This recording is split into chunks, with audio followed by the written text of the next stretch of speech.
سب سے اعلیٰ درجے کا اسلام کیا ہے؟ من سلم المسلمون من لسانہ و یدہ. زندگی میں یہ طے کر لو، کوئی کتنا ہی تمہیں دکھ پہنچائے، کوئی کتنا ہی تمہاری بےعزتی کرے، چپ ہو جاؤ، سہ جاؤ. مرنے والے کی کیا عزت، کیا ذلت. میں نے تو مر کے دیکھا ہے اور مجھے یہ حدیث سمجھ میں آئی ہے بڑی اچھی طرح، موتو قبل ان تموتو، کہ مرنے سے پہلے مر جاؤ.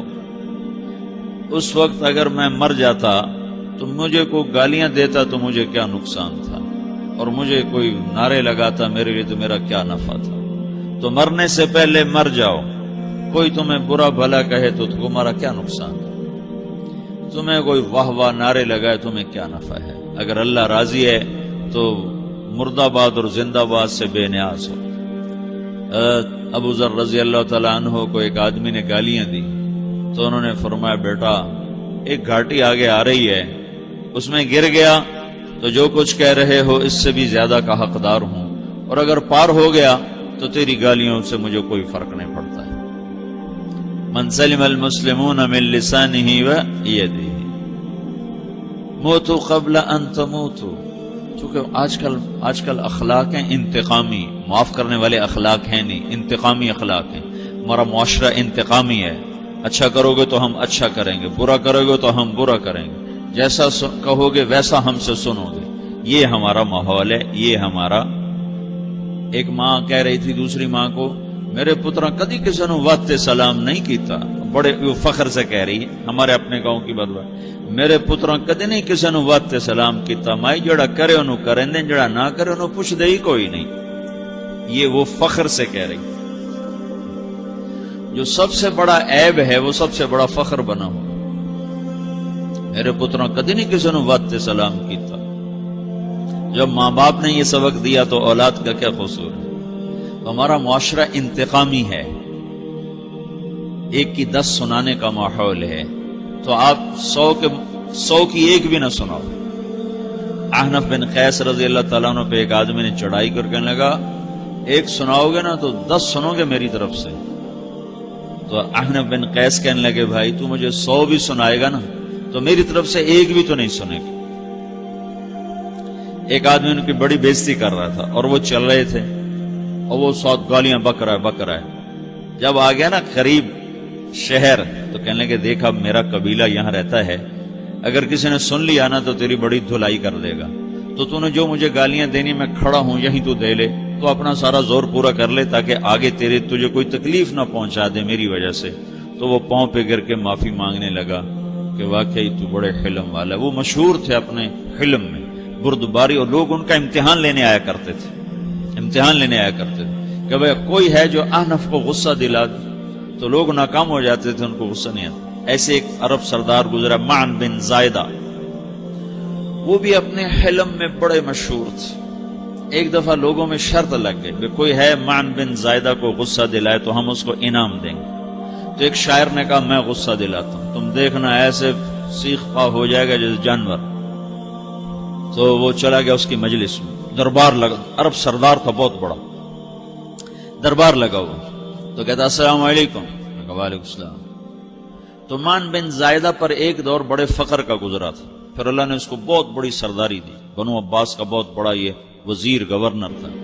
تو کہتا اتذکر اذ لحافک جلد شاۃ واذ نعلاک من جلد البعیر. کیوں بھائی تجھے یاد ہے جب تیرا بستر بکری کی کھال تھا اور تیرے جوتے اونٹ کی کھال کے تھے؟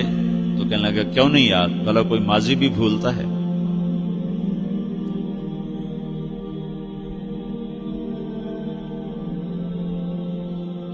تو وہ کہنے لگا پہلا وار تو خطا گا کہ فسبحان الذی اعطاک ملکا وعلمک الجلوس علی السریر. تو پھر ساری تعریفیں تو اللہ کی ہیں جس نے تیرے جیسے کو تخت پہ بٹھا دیا. کہاں بھئی ساری تعریفیں اللہ کی ہیں، میری تو کوئی اوقات نہیں. تو کہنے لگا سأرحل عن دیار انت فیہا وان جار الزمان علی الفقیر.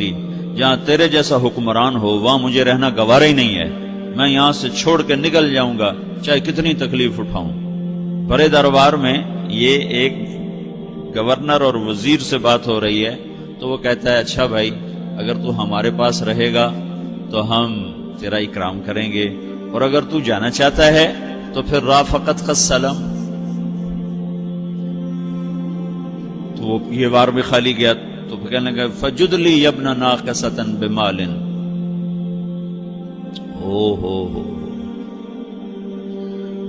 او گندی ماں کے بیٹے مجھے کچھ عطا بھی کر، میں بغیر پیسے کے سفر کیسے کروں گا؟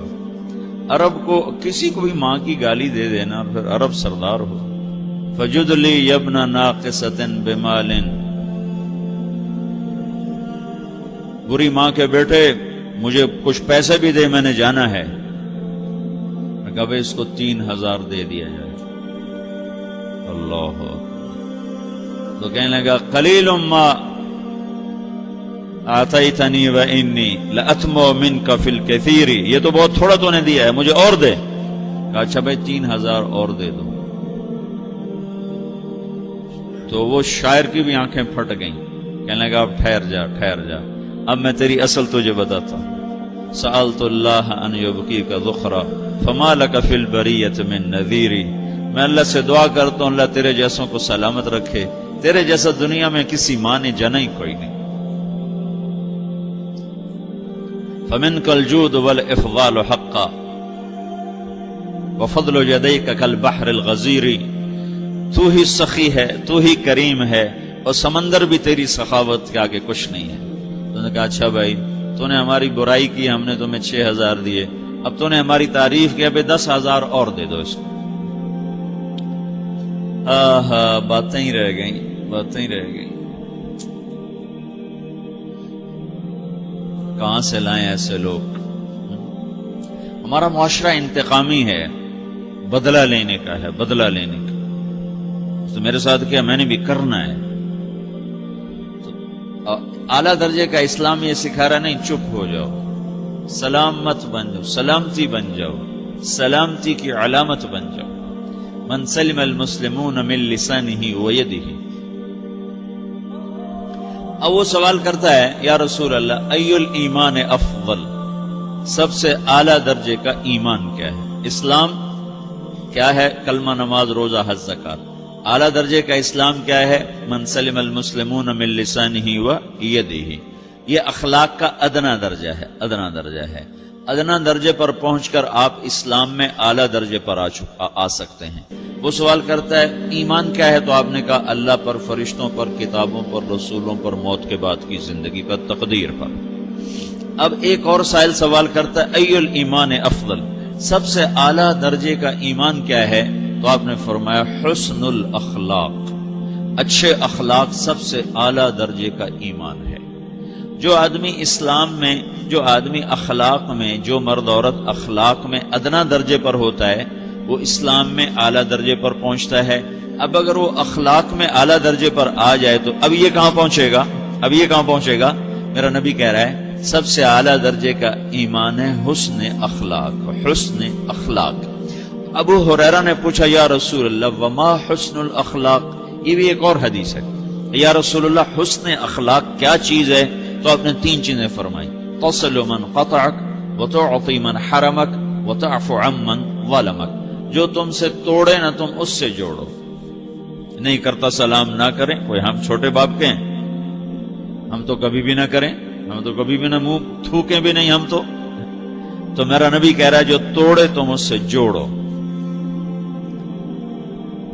جو محروم کرے اس سے عطا کرو، جو زیادتی کرے اس سے درگزر کرو۔ یہ 3 کام جو عورت مرد کر لے گا یہ اخلاق کے اعلیٰ درجے میں ہے۔ جب یہ اخلاق کے اعلیٰ درجے پر پہنچتا ہے تو پھر میرا نبی کیا بشارت دیتا ہے؟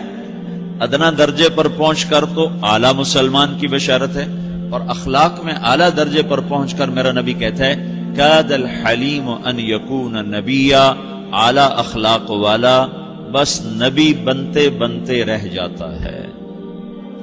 اعلیٰ اخلاق والا ایسے ہے جیسے کہ نبی، قریب ہے کہ وہ نبی بن جائے، یہ تو ہے نا ترجمہ، لیکن ہم ہمارے اردو میں کہتے ہیں وہ نبی بنتے بنتے بنتے رہ گیا۔ کیا مطلب؟ کہ اس میں اور نبی میں صرف نبوت کا فرق رہ جاتا، باقی وہ سب کچھ حاصل کر لیتا ہے۔ تو یہ سارے دین کا میں نے آپ کو خلاصہ بتایا ہے کہ میری آپ کی ضرورت ہے کہ میرا اسلام اعلیٰ درجے کا ہو، من سلم المسلمون من لسانہ و یدہ، میرا ایمان اعلیٰ درجے کا ہو،